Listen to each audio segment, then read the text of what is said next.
What are they? And where do they come from? These, among many other ideas, are things that we'll be exploring in today's video. And this, of course, is Major Lag's Top 10 Games of 2016.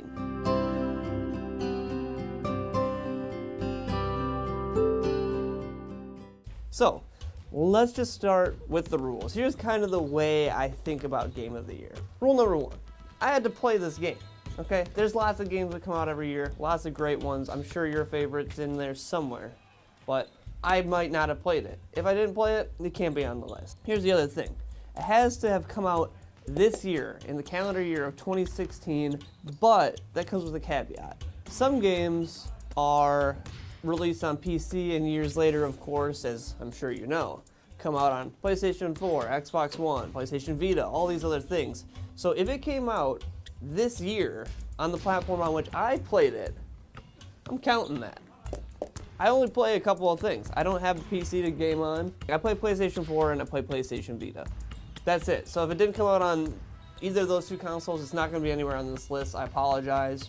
Feel free to move on to a PC nerd list if that's the kind of stuff you're looking for. You know what I mean? Russ isn't going to be on here. Thank you. Let's continue. And this is the last rule. It's really the most important rule. It's the golden rule. How much did I, Major Lag, enjoy a game this year? So it's not about the technical prowess. I just broke my pen. It's not about the technical prowess. It's not about acting or any of these things on their own. It's just how much did I enjoy the game this year. So it could be a place and time type of situation. So there you go. That's the basic rules for the way this list is going to go. And now you know. So if you're in for that, stick around. We're going to get right into it, starting with number 10. So here we go. Starting with number 10, though, is Firewatch. Enjoyable game. Purely story-driven, not a lot of game mechanics, if you will. It falls within that walking simulator genre, whatever. I don't care. I enjoyed it quite a bit. I think it has a great story, a beautiful look. Again, this is one where performances do matter and do count. And the performances from the two main characters in this game are fantastic and super enjoyable. Not only is it a game that I really enjoyed, it's a game that my girlfriend quite enjoyed as well, and she does not really play games. So you might see that popping up again on this list. Her enjoying a game kind of affects me in a way because I kind of can see the breadth of the appeal of a game like this. So number 10 on the list this year is Firewatch. Congratulations. I'll give you a Dumbledore clap.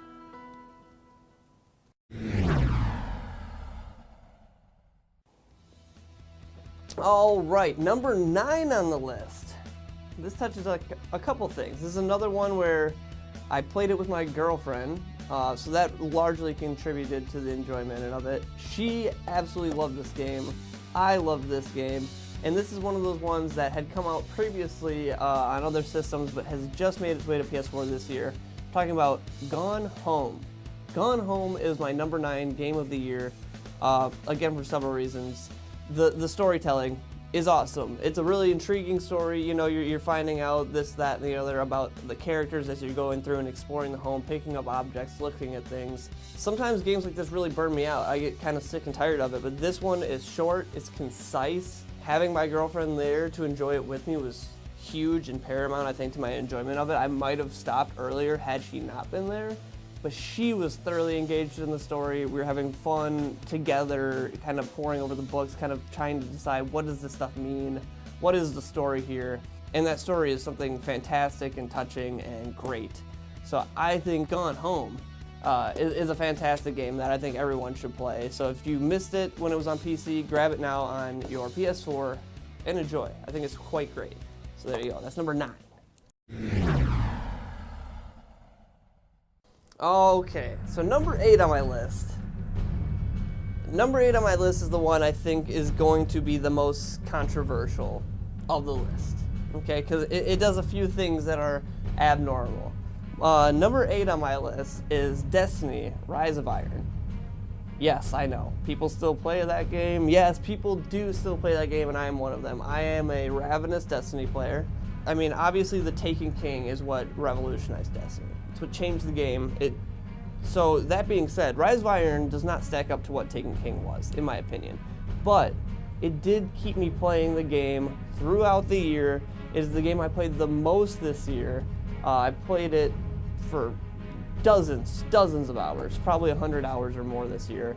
It is fantastic. I have made great friendships through this game, and Rise of Iron just gave the game another booster shot that it needed to keep it going to the end of this year. So that's why Destiny Rise of Iron is going to make my list. It is the only expansion on the list, but I just think it deserves a spot because, again, my enjoyment, my time was spent here, and I loved it. So there you go. That's number 8. All right, getting into number 7. This is the first place a Vita game shows up on the list. Also came out for PS4, but we're talking about number 7 is Dragon Quest Builders. Fantastic game. Love it. It's super simple, not a lot of challenge to it, but it's right at home on the Vita. And that's why I particularly did choose the Vita version over the PS4 version, because it's the one I played more. It's perfect. It's right at home on the handheld. You can jump in, put a couple hours into it, even just a half an hour, and get a lot out of this game. It is Minecraft with quests. So there you go. If you're not the type of person who likes to invent your own goals, this game is right up your alley. It provides you with a little bit of structure, but also allows for some of that creativity that Minecraft is so well known for, and I love this game. I think it's super fun. It's family friendly. Anyone can enjoy this game from any age. I think it's fantastic. I can't say enough good things about Dragon Quest Builders. Haven't finished it yet. Still continuing to play. Who knows, if it takes me long enough, maybe it'll make a return in the 2017 list, just to make some of you a little angry. You know what I mean? Know what I mean? All right, let's move on. We're going back-to-back Vita games here. Number 6 is Severed. Severed is awesome. Severed is a game put out by Drinkbox Studios, same group of fellas and ladies that made Guacamelee, another one of my favorite games ever, I have to say. The only thing shared between Guacamelee and Severed, though, is the art style. It's that same kind of Latin-themed art style, you know, kind of Day of the Dead look going on. But this is a first-person dungeon crawler, and again, it is built from the ground up for the Vita. This thing takes advantage of the touchscreen. You're turning to face different monsters in the room on one of 4 directions, and you're swiping to attack their vulnerable areas. And as you go through, you're unlocking powers, abilities. It also has this kind of Metroidvania feel to it, where you go through, you'll find out what this symbol means, and then you'll go, oh, I need to go back to all the previous dungeons, please! And then you do. And then you learn things. Let me say, number 1 great thing about this game is the map. The map is super understandable, super helpful. You never feel like you're totally lost. And it always feels possible to get back to those previous areas to unlock everything that you're gonna need to finish the game. That's my biggest problem with a lot of Metroidvania type games, is that sometimes I'm like, I don't want to go all the way back, or I feel like I'm forgetting where it was, or this, that, and the other. I'm spending all this time looking. This map clearly tells you how to get exactly where you need to go. I appreciate it. It's really clever touches with having hidden objects on the screen that you just tap to find them. I think it's a fantastic game. If you're a Vita owner, this is a must-buy. You got to support Drinkbox Studios, I think, because they're some of the people who are still, you know, putting a little support on the Vita, which I appreciate and I love. So yeah, go get Severed. It's fantastic. It's cheap. It's great. It's novel, and I think you would enjoy it, as I did. Number 5 is an interesting one, ladies and gentlemen. Number 5 could have easily been swapped out for another game, the game that it's imitating most. So, number 5 is Salt and Sanctuary. If you don't know about Salt and Sanctuary, it's fantastic. It is a 2D Dark Souls. That is exactly what it is. It is unabashedly going for 2D Dark Souls. It makes no qualms, ifs, ands, or buts about that. It is Dark Souls. You build a character. It is an RPG in the same way. It is the same kind of animation priority, you know, combat that's slow, deliberate, you know, pick your spots, make your attack. When you die, you have to go back and get all the salt that you have dropped, much like your souls in Dark Souls. It is fabulous. It nails exactly what it's going for. I think it's slightly more approachable than Dark Souls just because of the lack of the 3D dimensions. It's a little more, it's a little more friendly to you in that way. It's not quite as challenging, but it has amazing art. The diversity of characters that you can create is massive. It is fun finding secret weapons. You get that same rush of accomplishment when you beat a huge ass, nasty looking boss as you do in Dark Souls. It is fantastic. And I will say here, Dark Souls 3 would probably sitting in this spot had I played it. My only experience with Dark Souls 3 this year was watching a friend play through the entire game as I kind of coached him along. But I never played it myself. So Salt and Sanctuary is going to take the number 5 spot, and I think you should all play it. It's cheap, it's fantastic, and there's rumors, they've been saying for months, that it's going to come out on Vita. Fingers crossed. Maybe it will. I don't think it's ever going to happen, actually, between you and I. But pick this one up. It's fantastic. You will absolutely not regret it. This is a great game. Salt and Sanctuary. Number 5.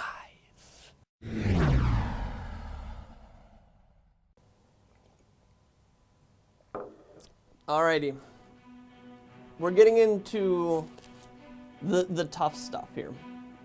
We're into the top 4. Now, each one of my top 4 games at one point or another this year was sitting at spot number 1. These games are all above and beyond. They are all 10s in my opinion. I think they're all fantastic. I think that these are 4 games that you need to buy. Not only are these the top 4 games of my year 2016, I think that these might be 4 of the best games on the PlayStation 4 or Vita platforms. I think these are all essential must-owns if you own those consoles. So here we go. Starting off with number 4, Uncharted 4. Uncharted 4 was fantastic. It's absolutely fabulous. The story is enthralling. You're along for this ride. It's got those pulse-pounding moments that the series is known for. The gameplay is still smooth. The combat is okay. I think that's the only reason that Uncharted 4 is sitting as low as it is on this list is because of the combat. It's fine, but that's not what we're there for, right? We're there to be enraptured by these beautiful sights that you're able to see, these crazy vistas, these beautiful villages, these abandoned treasures. That's what you're there for. And you're there to hear the banter between Sully and Nate, or Sam and Elena, or the characters are what this game's all about. There's some fun twists in there, especially early on in the game. There's a neat little scene that's a bit of a twist. I'm not going to spoil it here. I think it's a fantastic game. Cannot say enough good stuff about Uncharted 4. That takes the number 4 spot. I loved it. And I know it's a thief's end, but I sincerely hope that we get another Uncharted game in the future. Plus, I'm going to be playing that standalone DLC, baby! Woo!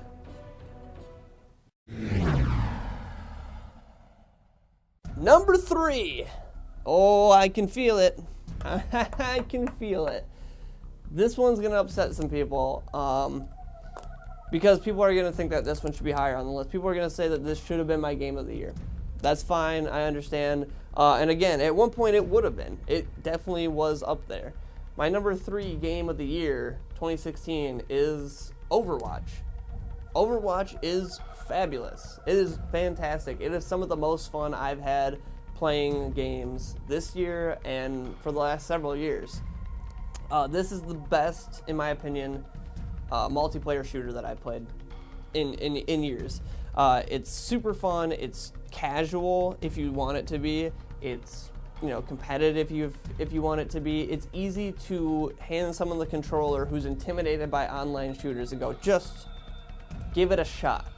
And people pick that game up. The game is fantastic at communicating what it wants from you. It's great at that. It's impeccable, and I really appreciate that about the game. The other thing that's amazing about it, and why I think it's so approachable for people who have been turned off to multiplayer shooters, is it surfaces your accomplishments like other online shooters don't. You don't have a KD staring you in the face going, oh boy, look how terrible you are. At the end, you're getting your gold medals, you're getting your loot boxes, you're getting your XP bars filling up. It's showing the great plays of the game. I mean, the game is a poster child for positive reinforcement, and I appreciate it for that. And it is some of the most fun I have playing games this year, no doubt. Number two is another one that's going to be a bit of a shock, I think, for some people. It's a game that I think a lot of people won't have anywhere near their top 10 just because of the nature of the game itself. But number 2 for me is The Witness. I find The Witness to be an absolutely magical game. I think it does things that other puzzle games don't. It's another game that really encourages you to push forward even if you're feeling stuck. The island is open to you immediately. If you're feeling stuck in one place, you can kind of go to another place and just try your hand at that group of puzzles. It's like learning a language. You know, it's very good at stepping you up. It's teaching you how the game's mechanics and rules work. It's beautiful. It's one of the best looking games, I think, of the year. Easily, hands down. The art style is breathtaking. It's fantastic. But I think the thing that's most important to me about The Witness, and it's weird to say this, it feels a bit pretentious to say this, but that game made me think about life in kind of a strange and different way that I hadn't expected it to. I think the biggest lesson that I learned from playing The Witness is a lesson of perspective. Sometimes what you think you know isn't right, you know what I mean? And sometimes you think you know things that you don't know.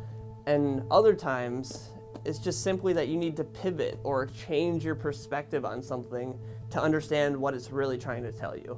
And I think that is a lesson that is important in the game, but more so important outside of the game. It's just in life in general. And again, I know that seems ridiculous to say, but The Witness is a game this year that gave me the most moments of going, everything is different now. I need to go back and re-examine everything I've done. And then outside of the game, it gave me these moments of like, maybe I just need to change my perspective on things. Maybe I don't know what I think I know. And this is another one that I shared experiences with my girlfriend. She helped me solve a lot of the puzzles. It was a really neat bonding experience for us to go through together and kind of share frustration over something and share an accomplishment over it at the same time. I think it's a magical game that does things that so many other games don't do and frankly are afraid to do. The game doesn't hold your hand. It lets you go, I don't know what's going on. I don't know what to do. So you move on, you come back maybe a day later, and there you go, you immediately unlock it. It is something special, and again, something that I think everyone should try to play, if possible. Oh boy. So here we are, we've arrived at it. Number 1. We've arrived at number 1. I think a lot of you, or at least people who have watched my streams, which of course you can find right here on Twitchiverse, of course, you can find me hanging out there on Twitch. You guys want to hang out sometime? Okay.